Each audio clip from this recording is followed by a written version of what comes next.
Good morning, good morning, good morning. Hey, my man.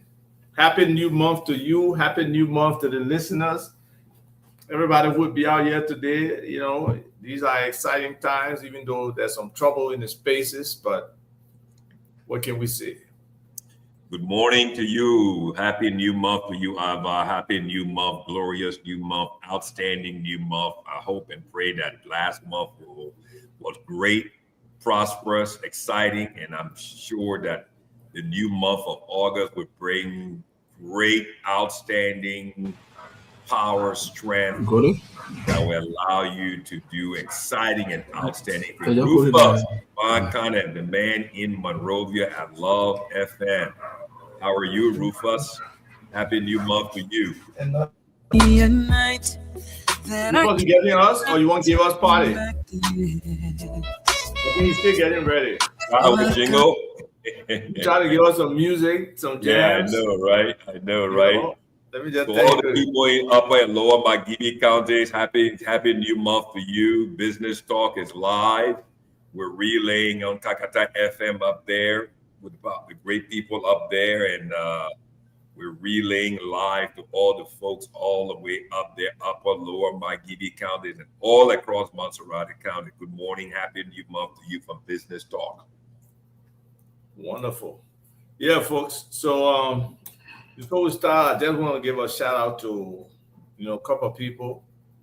One is my sister, my friend, the mother of my goddaughter, Glenita Richards.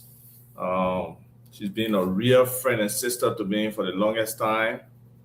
I want to say since 1982, maybe 83. So it's just been exciting to know that her birthday is coming up. And just reflecting on the relationship, I realized how much she set the bar for me in terms of what I should expect from a wife. Watching she and Mabu Richards in the marriage, basically visiting them nearly every day, hanging with them, being with them. It just set my mind, on what it was. And then to entrust me as a young guy at the time. So I was probably 21, going on 22, to be a godparent, which was something I never thought anybody would ever ask me. But it saw me in that capacity and they asked me, and, it was exciting. I took on the responsibility. And, today her daughter, PJ Perita, is still like a real goddaughter to me, more like a daughter, So it's been a wonderful relationship with the Riches, and I want to say happy birthday to Glenn. Hopefully more people can have those kind of lasting relationships with an individual, with their family, and just keep it positive, keep it consistent.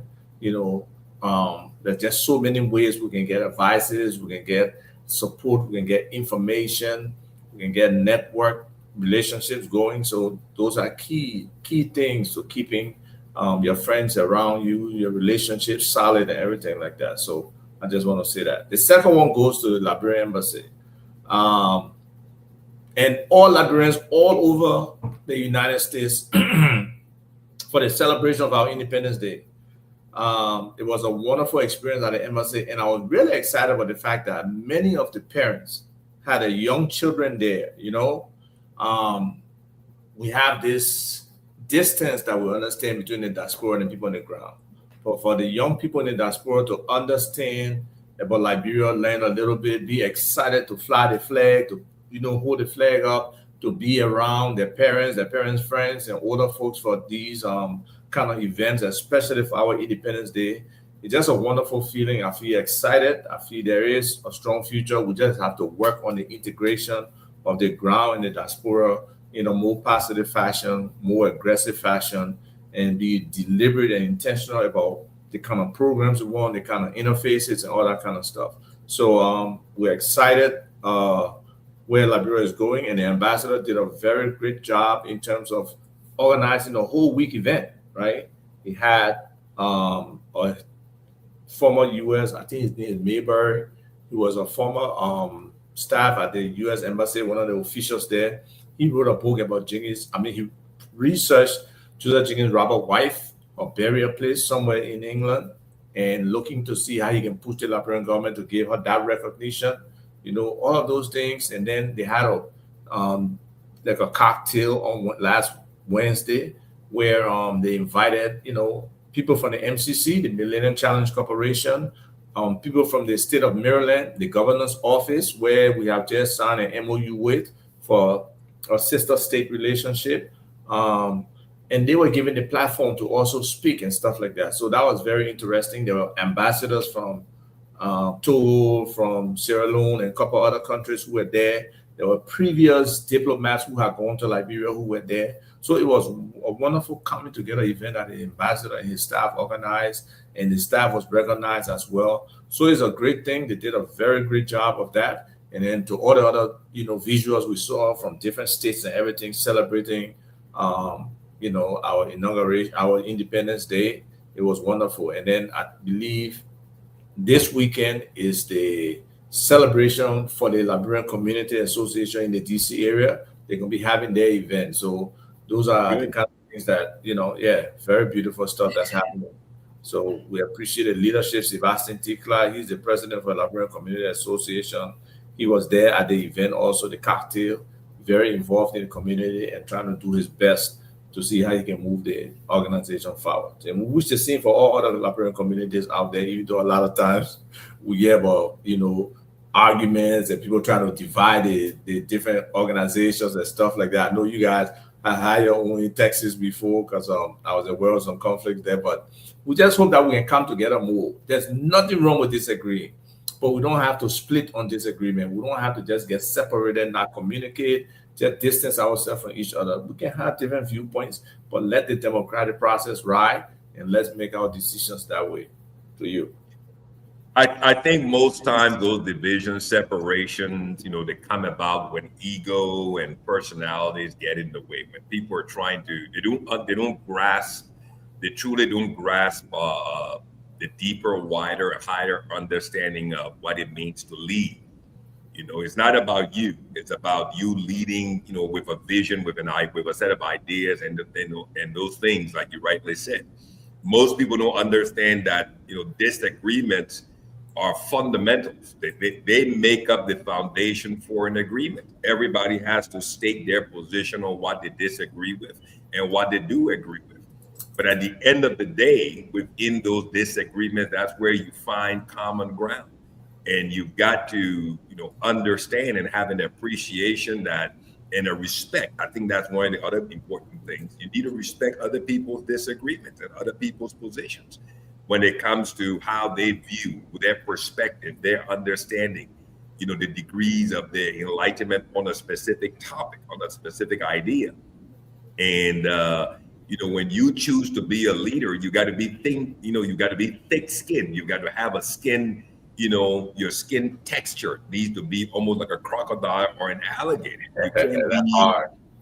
Well, I mean, then relinquish the seat. You remember one of the guys. No, I'm saying a crocodile skin is really hard. So it's really hard. That's exactly right. I mean, you can't poke the crocodile with a safety pin or a diaper pin and expect the crocodile to move. He's not going to be moved by that because his skin is thick. It's hard.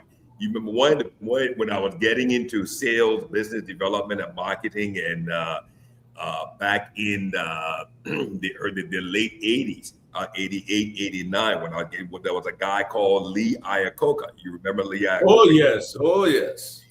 And he took the role of being the CEO, and he took the role of being the #1 marketing advertising guy for Chrysler.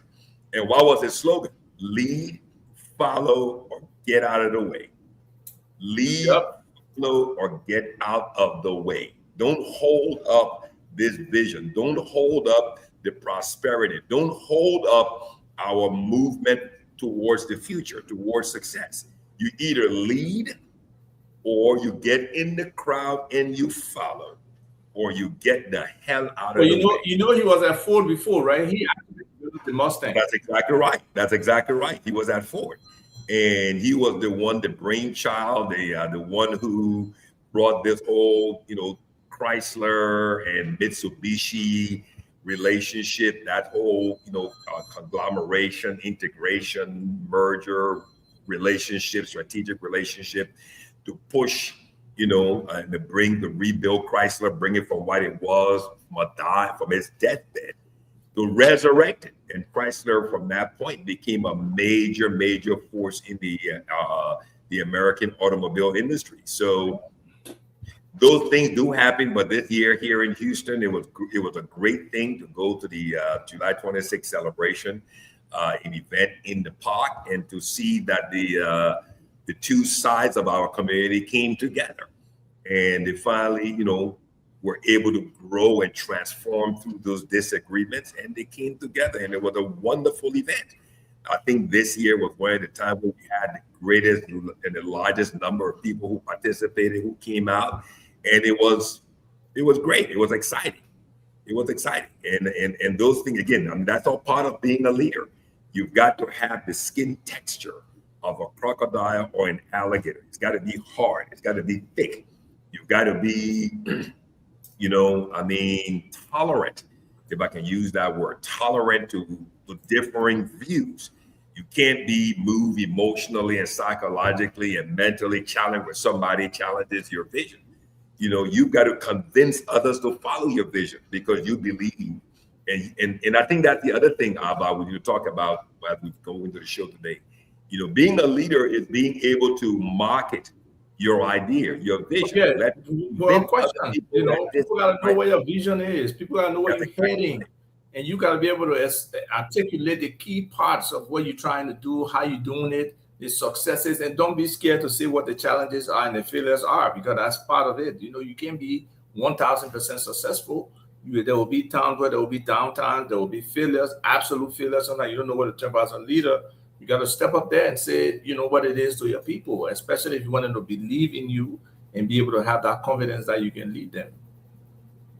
Yeah, and you will be challenged. You will be challenged. I mean, you can't expect to lead and not be challenged. There will be potholes. There will be speed bumps. There will be curves in the road. There may be detours along the road. And you as a leader, you must be capable, competent, and mentally and psychologically and emotionally up to the challenge. That when these things arise, when these things come about, when these things, make themselves known along the road, you should be able, you must have the fortitude. You've got to have the mindset. You've got to have the skin texture to be able to realign, reorganize, put together your teams. That would be, a crisis management team. Did you set that up from the genesis, from the beginning, that they will be able to manage crisis and kind of put together the structure, the ideas as to how to come through these crises. Now, when the crisis comes about, it doesn't mean that you and the family, everybody packed up for a vacation. You're going out to California from Virginia. You get down to Atlanta, all of a sudden you blow 2 tires. What are you going to do? You turn and go back home? No, we got to go. It's just a challenge along the road. You have to be the one that provides stability during that crisis. You see, so sometimes, those who take upon themselves to say they want to lead, most times it's all about, the cheering crowd. But don't forget that crowd that's cheering for you can flip in a heartbeat and start be the same crowd that's booing you and running you off this, out of the stadium. So, it's not about the crowds, it's about what happens on the field.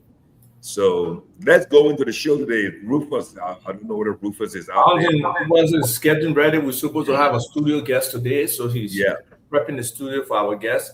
But folks, today we have a very critical topic to touch on. Is about the cost of capital.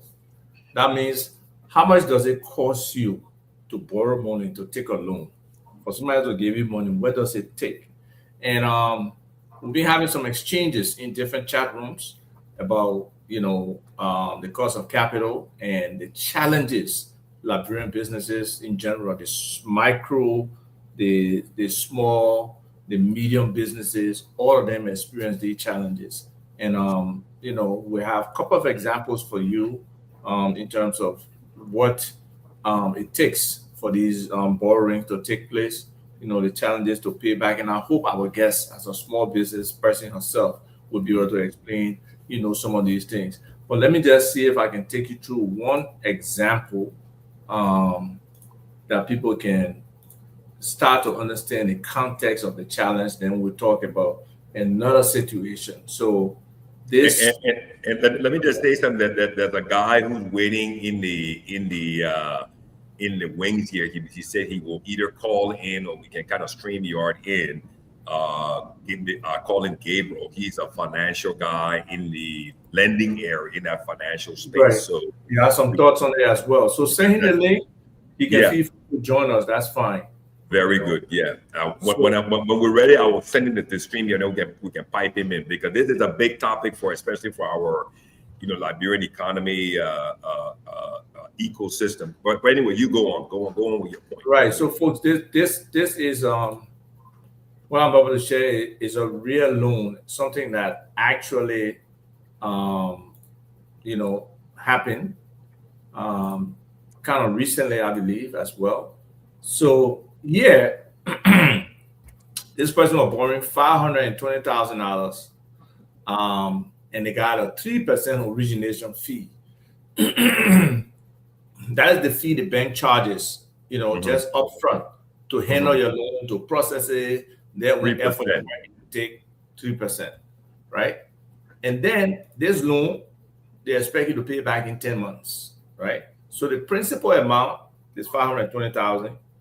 The origination fee, LD, qualified currency yes. now. Okay, LD. so talking LD here because we talking about small, medium, micro businesses, right? So we're not expecting it to be 520,000 US dollars. So we're talking about small money. This is the US dollar value on this side, Okay. There right? you go. Perfect. Perfect. So just for comparison's sake. Yeah. So now